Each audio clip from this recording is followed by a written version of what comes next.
Today, you're joining me here on board Balmoral, which is one of the cruise ships from Olsen Cruise Line. In this video, I'm going to give you a full detailed walkthrough of this cabin, which is an inside cabin up on deck 8 of the ship. I've personally been really quite surprised by this cabin, and there are a few features in here that serve quite a nice job of reminding you of the age of ship that you're travelling on. So I'll show you each of them as we go through the tour today. If you do enjoy this video and if you find it useful, and if you'd like to see more from my experiences with Olsen Cruise Lines, then why not jump down below and click the thumbs up button and also click subscribe to come with me going forward. Anyway, join me out there in the corridor and let's get started on what is a really surprising little cabin. The cabin that I'm showing you around today is one of the most forward-located cabins that you could book on Balmoral. It's directly next door to the entrance to the officers' quarters, which look out over the front of the ship. This is cabin 8005, which Olsen Cruise Lines refer to as a superior interior cabin. Now remember, interior cabins are usually the cheapest type of room that you could book on a cruise ship, but this cabin has a couple of really unique features, one of which I've never ever seen in an interior or an inside cabin before, but I'll show you that later in this video. You can see that the room is currently set up with a twin bed formation with a unit in the middle, which I'll show you more of shortly, and over on this side you've got a small armchair in the corner, and then you've got a huge mirrored wall with a desk or a workstation or a vanity unit down below. Let's start our tour today by looking over towards the beds. One really interesting element of this cabin is the unit that separates those beds. On top of the unit, you'll find a phone. Now you can use the phones in the cabins on board to call other cabins free of charge, or to call any of the facilities or the venues on board free of charge. You can also call home, but that is pretty expensive to do, so I would never recommend that. Look at this unit. Believe it or not, this unit is how you control the light in the room. You can also control a radio station that can play a number of different channels into your room. You can also control the ship's announcements from this cabinet. I found it amazing to see such a nod to the ship's past in here. I've never ever seen one of these before, but I was so impressed.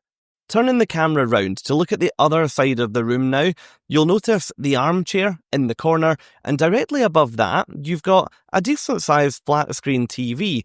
It is really nice to be able to see on one side of the room that old cabinet, and on this side of the room, a really modern television. It's nice to see the cruise line sympathetically upgrading cabins like this, because that TV obviously wouldn't have been there in the past.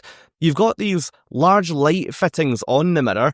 I had to turn them off when showing you around because they were making my camera flick a little, unfortunately. On top of the desk, you've got all of the paperwork, all of the literature that would come with your cruise. So things like your TV channels, your welcome on board pack, everything that you need to get your cruise off to the best start. And then over here, you'll find a number of different power outlets. So it's always really important to make sure that when you cruise, you pack the right plugs and you pack the right adapters. Otherwise, you're going to find yourself borrowing them or renting them from guest services or the reception team on board. If you look on either side of this desk, there is storage on both sides. First of all, on the left, that storage is being used to house your refrigerator or your minibar. My top tip is to fill that minibar or that fridge with things like bottles of water or cans of juice that you can use during your cruise. In these drawers over here, you've got a hairdryer in the top drawer, and then the rest are left empty to allow you to store anything you need to in there. The chair at the desk has got a really good back on it too, which is always great if you need to, like me, spend a bit of time in the room working during your cruise. As we now look towards the door of the cabin, you've got the bathroom on the right, which I'll take you into shortly, and you've got a good amount of mirrored storage over here on the left. Let me now take you into each of these wardrobes to give you a feel for just how much storage you would have if you were to book this cabin grade for a future cruise. Now you've got hanging space in here, You've then also got some drawers at the bottom and a shelf down in the bottom right. You've also then got your tea and coffee making facilities in here, which contains caffeinated and decaffeinated instant coffee and a range of different tea flavours. And then if we come over into the second wardrobe, you'll see that in here you've got more hanging space. You've also got your laundry list, so if you need to send any clothes away to get laundered on board, that's not going to be an issue. You've got your pool towels, your safe, your life jackets, and some more drawers. Personally, I was really impressed with the amount of storage that was on offer in this cabin, considering it's one of the most cost-effective ways to cruise on Balmoral. Up here, you've got your air conditioning. All you have to do to control that temperature is just use the slider on the bottom to slide the arm to the various numbers on the screen, and then the room will either cool down or warm up.